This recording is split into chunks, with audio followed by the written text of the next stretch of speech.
Dapat bang ibalik bilang chairman ng Blue Ribbon Committee si Senador Rodante Marcoleta? Ako ay naninindigan sa posisyon na dapat ibalik si Senador Rodante Marcoleta bilang chairman ng Blue Ribbon Committee. Bakit? Sapagkat sa panahong kailangan natin ng tapang, determinasyon at integridad sa pag-iimbestiga sa mga katiwalian, siya ang leader na hindi natatakot humarap sa katotohanan. May malinaw siyang track record ng aksyon at pagsisikap laban sa korupsyon. Noong siya ang chairman, agad niyang sinimulan ang investigasyon sa flood control projects na lumabas na may mga contractor na paulit-ulit na nakakakuha ng proyekto kahit may mga kaduda-dudang record.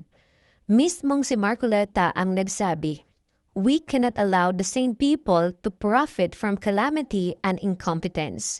Sa maikling panahon, naglabas ang komite ng preliminary findings na nagbubunyag ng sistematikong katiwalian at ito ay dahil sa pamumuno ni Marcoleta. Ang kanyang pagkaalis ay hindi dahil sa kakulangan ng kakayahan, kundi sa politika.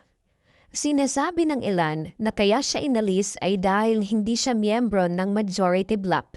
Ngunit tanungin natin, mas mahalaga ba ang political alignment kaysa sa resulta?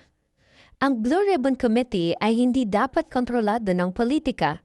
Dapat itong pamunuan ng sino mang may tapang na imbestigahan ang kahit sinong opisyal, kahit pa kaalyado.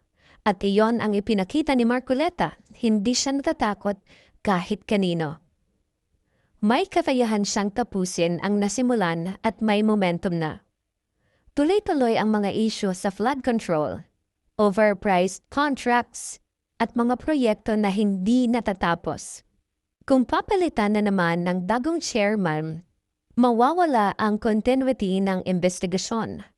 Ang pagbabalik ni Marcoleta ay pragmatic at strategic dahil alam na niya ang detalye.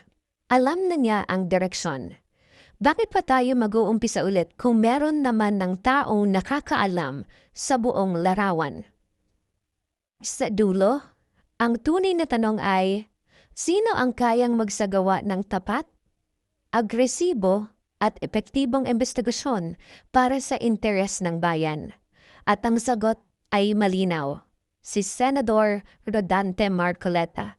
Kaya dapat siyang ibalik bilang chairman ng Blue Ribbon Committee.